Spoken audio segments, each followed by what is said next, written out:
Good evening, میں ہوں مہر بخاری۔ ناظرین، ایک موازنہ آپ کے سامنے مختصراً رکھ دیتے ہیں۔ جی ڈی پی 2018 میں مسلم لیگ نون کی حکومت ختم ہوئی تھی تو پاکستان کی نمو کی شرح 6.8% تھی۔ عالمی بینک کا تخمینہ ہے کہ آئندہ سال شرح نمو 4% ہوگی۔ کرنٹ اکاؤنٹ خسارہ اس وقت 9.1% تھا۔ تجارتی خسارہ اس سال $45 ارب رہنے کا خدشہ ہے۔ بجٹ خسارہ 5,600 ارب روپے کا متوقع ہے، یہ مفتاح اسماعیل صاحب کا کلیم ہے۔ مہنگائی کی شرح 2018 میں 3.9% تھی۔ مارچ کے مہینے میں مہنگائی کی شرح 12.7% رہی ہے، جبکہ سی پی آئی میں افراط زر کی شرح 17.3% ہے۔ بجٹ خسارہ مسلم لیگ نون کی حکومت میں اوسطاً بجٹ خسارہ 1,600 ارب روپے تھا۔ صرف رواں مالی سال عمران خان کی حکومت کا بجٹ خسارہ تقریباً 5,600 ارب روپے ہو گیا ہے۔ ٹیکس وصولی کی شرح 11.1% رکھی گئی، مگر اس وقت 9.1% ہے۔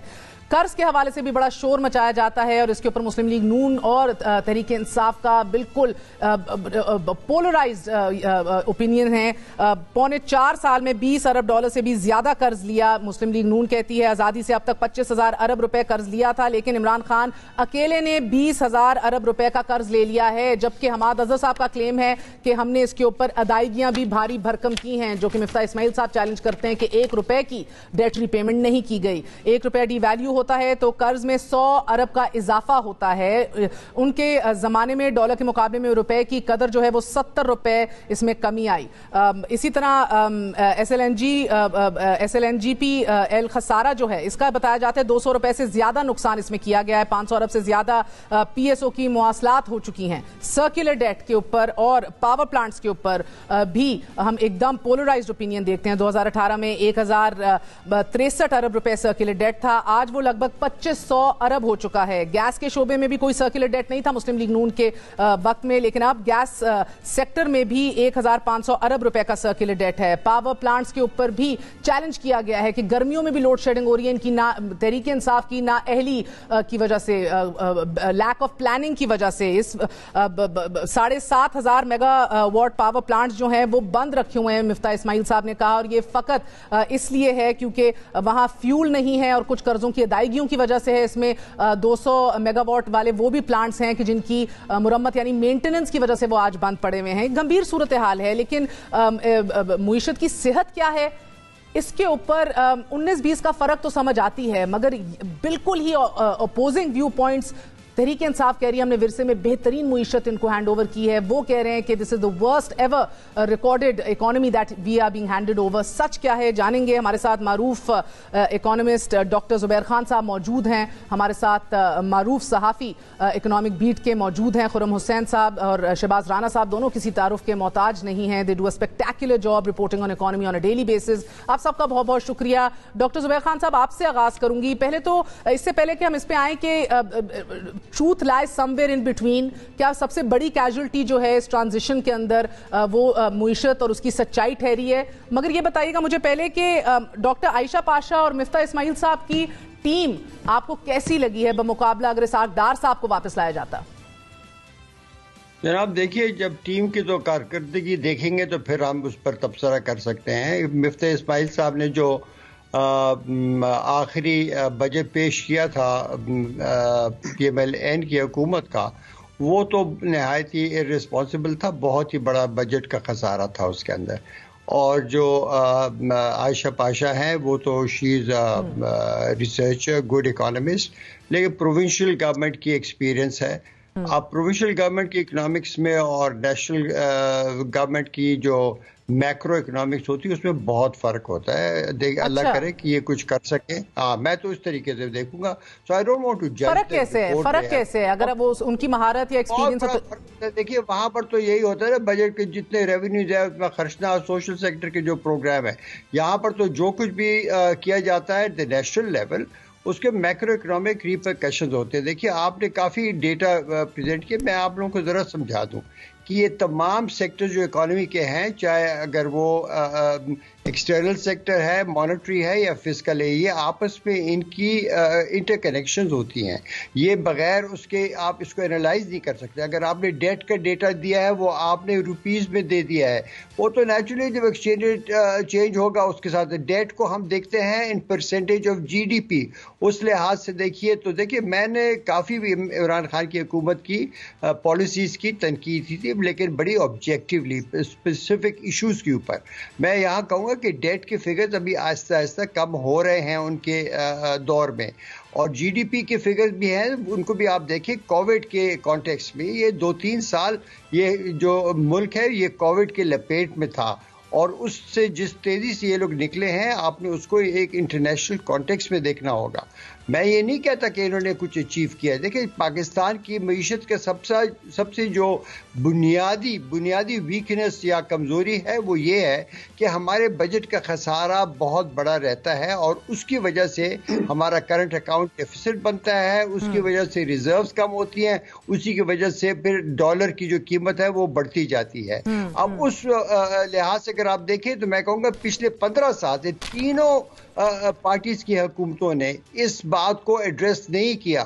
وہ بے تحاشا اخراجات کرتے رہتے ہیں. They are driven by their politics not by Pakistani national interest. ابھی اس حکومت کا اور اپنے جو ہماری نئی اکنامک ٹیم کا یہ بہت بڑا ایک امتحان ہے کہ کیا اس سال کا بجٹ وہ الیکشن کے لیے بنائیں گے یا کہ پاکستان کے مفاد کے لیے بنائیں گے. میرا تو یہ خیال ہے، اپنی رائے ہے کہ دیکھیے کوئی بھی پارٹی ہو اس وقت پاور میں، وہ الیکشن کو سامنے رکھ کر وہ بجٹ بنائیں گے. ہمیں چاہیے کہ پہلے الیکشن جلدی کر لے اور اس کے بعد جو بھی حکومت آتی ہے وہ الیکشن کو پیچھے رکھ کر آگے وہ پاکستان کا سوچ کر ایک صحیح بجٹ بنائے. میرے خیال میں یہاں پر یہ سیاست سے ہٹ کر میں کہتا ہوں اکنامک ریزنز یہ کہتے ہیں کہ we must go for an early election and for the time being کچھ انٹرم سے کچھ ایکسپینڈیچر کا پروگرام رکھیں جو بھی انہوں نے کرنا ہے، لیکن جو بجٹ بننا ہے آپ سے ارلی الیکشن سے آپ کی مراد کیا ہے کہ اگلا بجٹ بھی یہ حکومت آئیڈیلی نہ دے؟ دیکھیں میرے خیال میں تو یہ لوگ بنائیں گے. دیکھیں میں تو ان کی جو وہ ہے کانسٹیٹیوشنل رائٹس ہے ان کے اوپر میں نہیں کہتا. میں صرف یہ کہتا ہوں کہ انہوں نے ظاہر ہے بجٹ بنانا ہے from the point of view of elections. ابھی تک بھی جو ہمارے پرائم منسٹر نے جو نئے پرائم منسٹر نے جو اقدامات کیے ہیں وہ تو they're all vote winning measures. They may not وہ ملک کے مفاد میں شاید نہ ہو. اگر ان کی جگہ پی ٹی آئی ہوتی شاید وہ بھی یہی کرتی. میں کہتا ہوں ابھی آپ فی الحال الیکشن کریں، اس بات کو ختم ہونے دیں تاکہ یہ ووٹوں کی خاطر بجٹ نہ بنائے.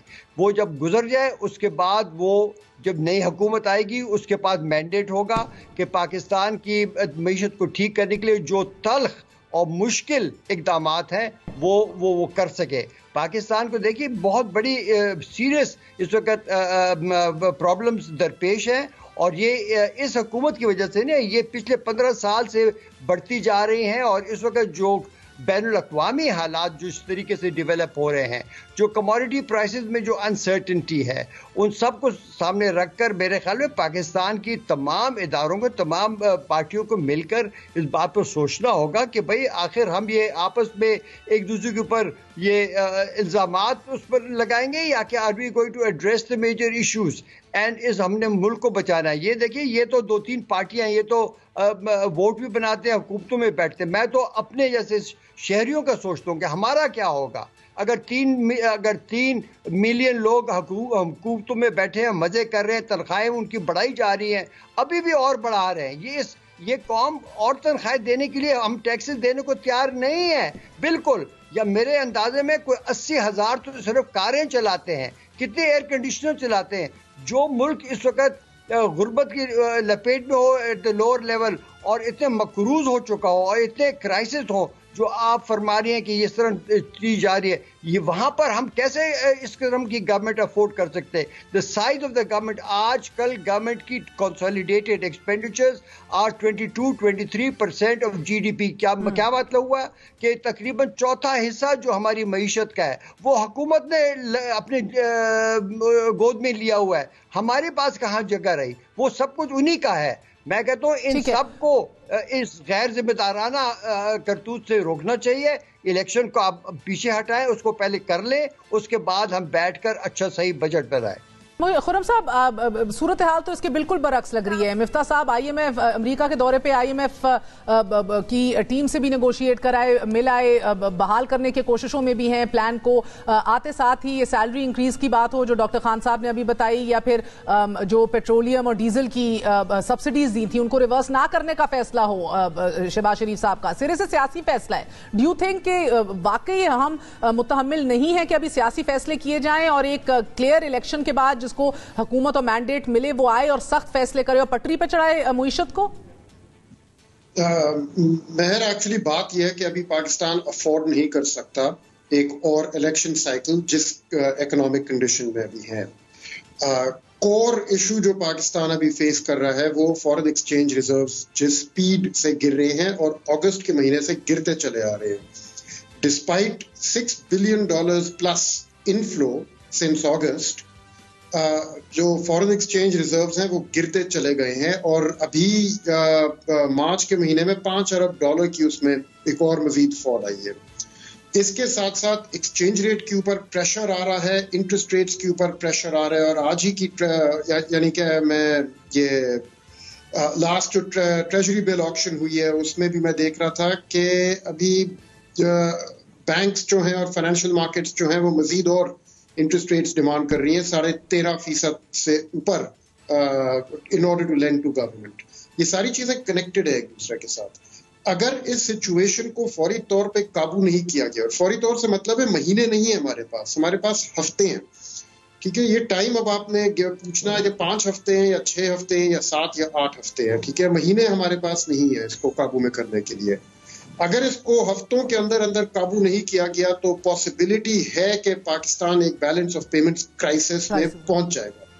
ایسی سچویشن میں الیکشن اناؤنس کرنا از سمپلی ناٹ فیزیبل. 3 مہینے کی مزید انسرٹنٹی، اس کے بعد ایک اور گورنمنٹ آنے میں مزید 1 مہینہ لگ جائے، اس گورنمنٹ کو پکچر قابو میں لانے کے لیے ایک اور مہینہ لگ جائے اور اس کے بعد مذاکرات شروع ہوئے ہوں. یہ تو اس کا مطلب ہے کہ at a moment of extreme political uncertainty there will be nobody in charge of running the country as such. مگر ڈونٹ یو تھنک کہ ایک کیئر ٹیکر کابینہ میں یہ فیصلے جس طرح 2018 سے پہلے بھی کیے گئے تھے، یہ فیصلے کابینہ میں اس ٹائپ کا کرائسس آ جائے مہر تو we will be in an unprecedented situation. We can't afford it. اس گورنمنٹ کے پاس کوئی آپشن نہیں ہے اب کہ پہلے اس اکنامک سچویشن کو قابو میں لے کے آئیں اور اس کے بعد پھر الیکشن کی طرف اپنی نظر لگائیں. And it's a very difficult choice because اس کو قابو میں لانے کے لیے جو فیصلے ان کو کرنے پڑیں گے وہ ان کی الیکشن میں چانسز کو ختم کر دیں گے. اور اگر اس کو قابو میں نہیں لے کے آئیں گے تو ملک کو کوائٹ پاسبلی ایک ایسا کرائسس فیس کرنا پڑے گا جیسے ہم لوگ سری لنکا اور لیبنن میں دیکھتے آ رہے ہیں. تو there is absolutely no choice and جو ان کے سامنے ابھی آپشنز موجود ہیں دے آر ایبسولوٹلی ہورینڈس. مگر